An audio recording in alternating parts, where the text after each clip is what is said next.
இன்னைக்கு நம்ம பார்க்க போகிற ரெசிபி மரவள்ளி கிழங்க வச்சு மீன் குழம்பு டேஸ்ட்டில் ஒரு மரவள்ளி காரக்குழம்பு செய்யலாமா? இப்போ ஒரு கடாயில் கொஞ்சமாக நல்லெண்ணெய் எடுத்திருக்கேன். இதில் கடுகும் உளுந்தும் ஒரு டீஸ்பூன், அரை டீஸ்பூன் அளவுக்கு வெந்தயம், 10 பல்லு பூண்டு கட் பண்ணி எடுத்திருக்கேன். அதையும் இதோட சேர்த்துடலாம். பூண்டு பாதி அளவுக்கு மட்டும் வதங்கணும். வதங்கினதுக்கப்புறமா நான் ஒரு கப் அளவுக்கு சின்ன வெங்காயம் கட் பண்ணி எடுத்து வச்சுருக்கேன். அந்த சின்ன வெங்காயத்தையும் நம்ம இதோட ஆட் பண்ணிடலாம். ஆட் பண்ணிவிட்டு ஒரு மிக்ஸ் பண்ணி விட்டுட்டு இது கூட கொஞ்சமாக கருவேப்பிலையும் இதோட சேர்த்துக்கலாம். தென் இதோட 2 வரமிளகாயும் சேர்த்துட்டு சின்ன வெங்காயம் பாதி அளவுக்கு நல்லா வதங்கி வரணும். இந்த அளவுக்கு நல்லா வதங்கி வந்ததுக்கப்புறமா நான் ஒரு பெரிய சைஸ் தக்காளியை ஒரே ஒரு தக்காளி கட் பண்ணி எடுத்திருக்கேன். ஒரு தக்காளியை பேஸ்ட்டாக அரைச்சி அதையும் இதோட சேர்த்துடலாம்.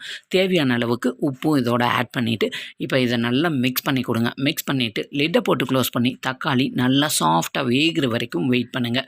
தக்காளி நல்லா சாஃப்டாக வெந்ததுக்கப்புறமா ஒரு அரை டீஸ்பூன் அளவுக்கு மஞ்சள் தூள், அரை டீஸ்பூன் அளவுக்கு நார்மல் மிளகாய் தூள், 1 டீஸ்பூன் அளவுக்கு காஷ்மீரி மிளகாய் தூள், 2.5 டீஸ்பூன் அளவுக்கு மல்லித்தூள் இதையும் ஆட் பண்ணிவிட்டு ஒரு 10 செகண்ட் இந்த மசாலா பொடியை இந்த ஆயிலில் வதக்கி விட்டுடலாம். அதுக்கப்புறமா நான் ஒரு சின்ன லெமன் சைஸ் புளி ஊற வச்சு எடுத்துருக்கேன். இந்த புளி கரைசலை உங்கள் குழம்போட புளிப்புக்கு ஏற்ற மாதிரி கூட்டி குறைச்சி சேர்த்துக்கோங்க. இப்போ இந்த மசாலாவெல்லாம் நல்லா மிக்ஸ் பண்ணிவிட்டு இப்போ குழம்புக்கு ஏற்ற மாதிரி கொஞ்சமாக ஒரு கப் அளவுக்கு தண்ணியும் இதோட ஆட் பண்ணிக்கிறேன்.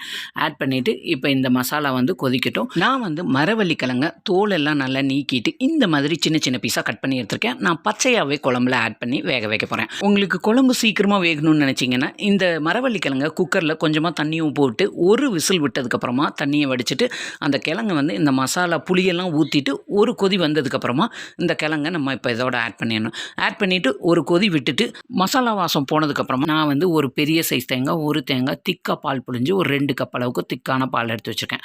அந்த பாலையும் இதோட ஆட் பண்ணிவிட்டு லைட்டாக இந்த அளவுக்கு ஒரு கொதி வரணும். ஒரு மிக்ஸ் பண்ணி விட்டுட்டு லிட்டை நீக்கணும். அப்படி வச்சுக்கோங்க. குழம்புக்கு உப்பு பத்தலைன்னா கடைசியாக கொஞ்சம் உப்பு ஆட் பண்ணிவிட்டு 10 நிமிஷம் சிம்மிலேயே வச்சுருங்க. இந்த மாதிரி எண்ணெய் பிரிஞ்சு வந்ததுக்கப்புறமா கடைசியாக கொஞ்சமாக கருவேப்பிலையும் 1 டேபிள் ஸ்பூன் அளவுக்கு தேங்காய் எண்ணெயும் மேலாப்பில் ஊற்றி அடுப்பை ஒரு 2 நிமிஷம் மறுபடியும் சிம்மில் வச்சுட்டு ஸ்டவ் ஆஃப் பண்ணிடுங்க. ஒரு அருமையான மரவள்ளி கிழங்கு வச்சு ஒரு மீன் குழம்போட டேஸ்ட்டில் சூப்பரான மரவள்ளி காரக்குழம்பு ரெடி ஆயிடுச்சு.